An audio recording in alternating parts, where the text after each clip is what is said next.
আসসালামু আলাইকুম। আজকে দেখাবো খাসির মাংসের রেসিপি। মাংসগুলো পরিষ্কার পানি দিয়ে ভালো মতো ধুয়ে নিছি। আজকে আমি চুলায় রান্নাটা করব। পরিমাণ মতো তেল দিয়ে পেঁয়াজ কুচি দিয়ে দেব, তারপর আদা রসুন বাটা দেব। আদা রসুনটা দিয়ে ভালো মতো ভেজে নেব।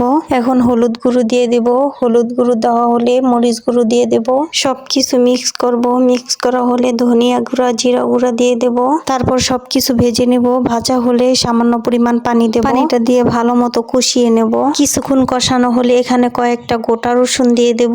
রসুনটা দিয়ে আবারও ভালো মতো কষিয়ে নেব। কষানো হয়ে গেলে এখন আমি খাসির মাংসগুলো দিয়ে দেব। মাংসগুলো দিয়ে ভালো মতো সবকিছু মিক্স করে নেব। মিক্স করা হয়ে গেলে এখন আমি কেটে রাখা টমেটো গুলো দিয়ে দেব। টমেটো গুলো দিয়ে ভালো মতো কষিয়ে নেব।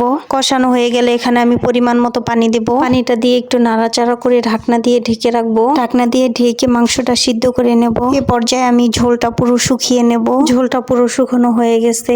দেখেন আমার রান্নাটা কত সুন্দর।